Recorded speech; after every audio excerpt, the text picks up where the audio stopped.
እንኳን መጣችሁ። ዛሬ በአንድ በጣም አስገራሚ ጽሑፍ ላይ ነው የምናተክረው። ዚ ኢንቴሊጀንስ ኤጅ ይላል። the intelligence age እና ይሄ ጽሑፍ እንግዲህ አርቲፊሻል ኢንቴሊጀንስ በተለይ ደግሞ ጥልቅ ትምህርት የሚባለው ነገር እንዴት አዲስ የታሪክ ምዕራፍ እየከፈተ እንደሆነ ለማሳየት ይሞክራል። በትክክል ለሰው ልጆች የወደፊት አቅምስ ምን ማለት ነው የሚለውንም ይጠይቃል።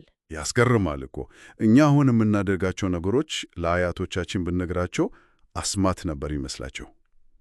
በጥቂት አስርት ዓመታት ውስጥ የመጣ ለውጥ ነው። እውነት ነው።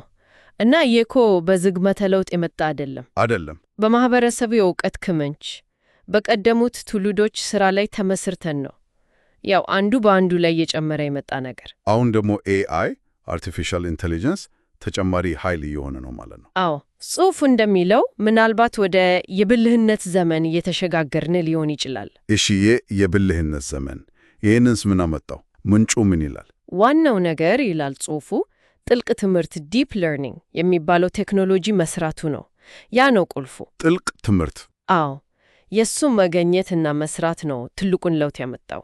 የሚገርመው ደግሞ በኮምፒውተር የማሰራት አቅም ያው ኮምፒውት እና በሚያገኘው የመረጃ መጠን ልክ እየተሻሻለ መሄዱ ነው። እየተሻሻለ ይሄዳል። በጣም ግን ከዛም በላይ ማንኛውንም አይነት የመረጃ ስርጭት ወይም ከስር ያሉትን ድብቅ ህጎቹን የመማር የማንበብ የመረዳት አስገራሚ ችሎታ አለው።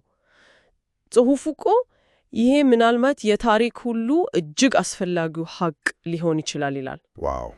ይሄ ማለት እኮ ዝም ብሎ ኮምፒውተር መማሩ ሳይሆን እኛ እንኳን ያልደረስንበትን የተፈጥሮ ስርዓት፣ የማህበረሰብን ህግጋት ምናምን ሊረዳ ይችላል ማለት ነው። በትክክል አንድምታው በጣም ሰፊ ነው። በጣም እና ይሄ አቅም ወደፊት ብዙ በሮችን ይከፍታል።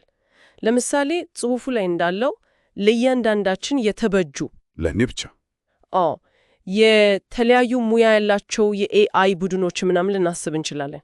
ምናባዊ ባለሙያዎች ወይም ደግሞ የግል አስተማሪዎች። ልክ ነው። ምናባዊ የግል አስተማሪዎች በማንኛውም ቋንቋ በፈለግነው ፍጥነት የሚያስተምሩ። ይህ ለትምህርት ተደራሽነት ትልቅ ነገር ነው። በጣም ትልቅ አስተዋጽኦ ሊያደርግ ይችላል። ከትምህርት ውጭስ? ለምሳሌ ጤና ወይም ሶፍትዌር መፍጠር ላይ? እነሱንም ያነሳል። የተሻለ የጤና እንክብካቤ ማንም ሰው የራሱን ሶፍትዌር በቀላሉ የመፍጠር ማለቴ ያለምንም ከባድ የኮዲንግ ዕውቀት የመስራት እድል ሊኖር ይችላል። ይህ ማለት ግል ረዳትም ሊሆን ይችላል ማለት ነው። ጽሑፉ እንደሚለው እንደ ገዝ የግል ረዳት ሆኖ ለምሳሌ የጤና ክትትልን ከማስተባበር እስከ ሳይንሳዊ ምርምርን እስከ ማፋጠን ይደርስ ይችላል። ሳይንስን ማፋጠን ይህ በጣም ትልቅ ነገር ነው። በጣም ወሳኝ ነው። ግን ይህንን ዘመን እውን ለማድረግ 3 ነገሮች ወሳኝ ናቸው ይላል ጽሑፉ።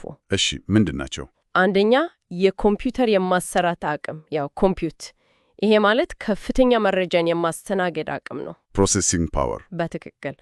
ሁለተኛ ኢነርጂ፣ ብዙ ኃይል ይፈልጋል። እና ሶስተኛ የሰው ልጅ ቁርጠኝነት።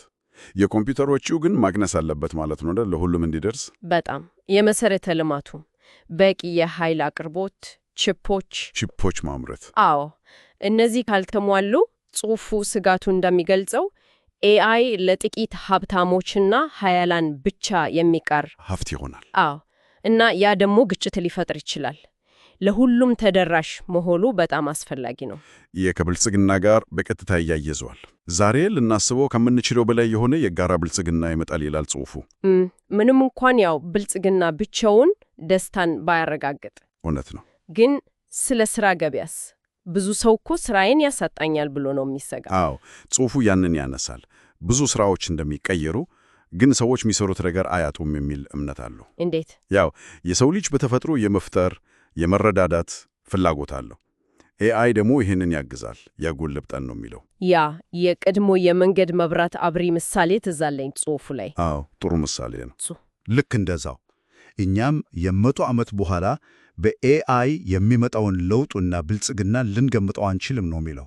ስለዚህ ዋናው ነጥብ በአርቲፊሻል ኢንተለጀንስ በተለይም በጥልቅ ትምህርት ወደ አዲስ የብልህነት ዘመን እየሄድን ነው። እና ይሄ ዘመን ታይቶ የማይታወቅ እድገትና ብልጽግና ያመጣል። የማምጣት አቅም አለው። ግን ደግሞ ስጋቶችም አሉ። እነሱን በአስተዋይነት መምራት ያስፈልጋል። በእርግጥ እና ጽሑፉ ትልልቅ ተስፋዎችንም ይጠቅሳል። ለምሳሌ የአየር ንብረት ለውጥን መፍታት ወይም የጠፈር ቅኝ ግዛት መመስረት። አዎ እንደዚህ አይነት ትልልቅ ነገሮች እና ይህን ሁሉ አቅም ስናስብ አንድ ጥያቄ ይፈጠራል። ምንድን ነው?